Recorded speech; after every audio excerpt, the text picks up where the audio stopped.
Bonjour à chacun et chacune, frères et sœurs. Que le Seigneur nous accorde de vivre un temps de communion avec lui en cette journée. Que sa présence nous soit plus évidente que jamais. Hébreux 8, 11. Personne n'enseignera plus son concitoyen ni son frère en disant « Tu dois connaître le Seigneur, car tous me connaîtront, depuis le plus petit jusqu'au plus grand d'entre eux. En effet, je pardonnerai leurs injustices et je ne me souviendrai plus de leurs péchés ni de leurs fautes. » Pardonner, ce n'est pas oublier. À notre niveau humain, c'est une chose que nous expérimentons, n'est-ce pas? Mais ici, il ne s'agit pas des humains, mais de Dieu. Dieu associe volontairement les deux dimensions. Je pardonnerai, je ne me souviendrai plus. Le second membre de la phrase renforce le premier et nous montre l'étendue et la perfection du pardon. Un mot que nous retrouvons très souvent dans l'Épître aux Hébreux, perfection. La perfection du salut, la perfection de ce que Dieu a fait pour nous sauver. Rappelons-nous par ce passage tout d'abord que ce qui fait obstacle à un rapprochement véritable avec Dieu, c'est le péché. Combien l'Épître aux Hébreux nous appelle de nous approcher, mais nous pouvons nous approcher parce que le problème du péché a été résolu par Dieu. Mais ce qui fait obstacle à une relation proche, c'est toujours le péché, l'injustice. Et lorsque nous parlons de péché, notre réflexion s'arrête souvent à nous-mêmes, notre conscience, au mal que nous avons pu faire à notre prochain, et nous oublions le principal offensé dans toute cette affaire, Dieu lui-même. C'est ce que la parabole du fils prodigue nous rappelle.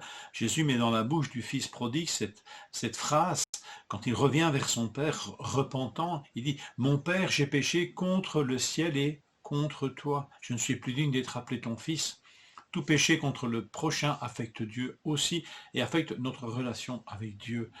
N'oublions pas, Dieu, dans ce problème du péché, il est le principal offensé. Et c'est lui qui dit « Je pardonnerai et je ne me souviendrai plus ». Et cela pour nous rappeler la perfection du pardon accordé par Jésus-Christ. Son souvenir, le souvenir de nos fautes ne nous sera pas éternellement rappelé parce que Christ a pris sur lui ces choses. Étonnamment, et voilà la supériorité de la nouvelle alliance.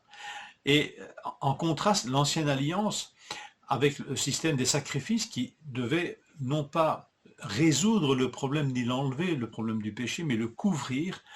Le problème est que la dynamique de l'ancienne alliance, c'est de rappeler le péché. Hébreux 10, 3. En réalité, le souvenir des péchés est rappelé chaque année par ces sacrifices.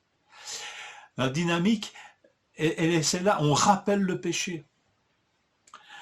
La dynamique de la nouvelle alliance, je ne me souviendrai plus de leurs fautes et de leurs péchés. Mesurons-nous la supériorité de ce que Christ a accompli par rapport au sacrifice de l'Ancien Testament. Ça parlait beaucoup pour des gens qui pratiquaient des sacrifices, ça nous parle peut-être moins, mais ça devrait nous parler tout aussi fort parce que ça nous éviterait de revenir en arrière dans l'économie de l'Ancien Testament, dans le légalisme, dans la justification par les œuvres, et ça nous accrocherait davantage à ce que Christ nous a acquis. Ce que Jésus nous a acquis en matière de pardon est infiniment supérieur à ce que tout système légaliste, y compris la loi de l'Ancien Testament, peut nous offrir.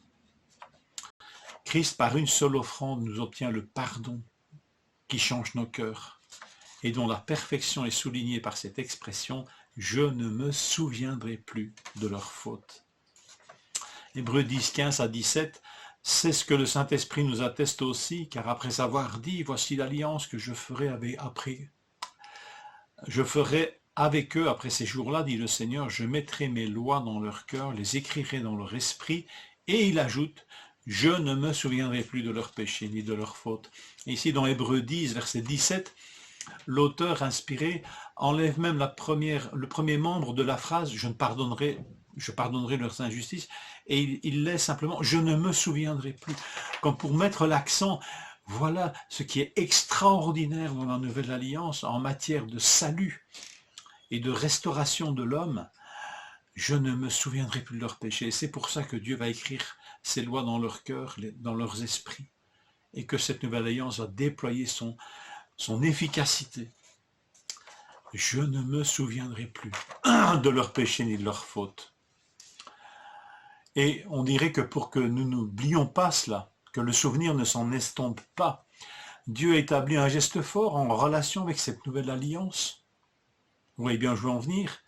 Jésus dit ceci, après avoir remercié Dieu, il rompit le pain et dit « Prenez, mangez, ceci est mon corps qui est rompu pour vous, faites ceci en souvenir de moi. » De même, après le repas, il prit la coupe et dit « Cette coupe est la nouvelle alliance en mon sang, faites ceci en souvenir de moi toutes les fois que vous en boirez. » Nous nous souvenons par ce repas que Dieu a choisi de ne plus se souvenir de nos péchés, grâce au ministère extraordinaire de notre souverain prêtre, Jésus-Christ, garant d'une meilleure alliance, plus grande alliance, que nous puissions nous réjouir et nous souvenir que Dieu ne se souvient plus de nos péchés. Bonne journée.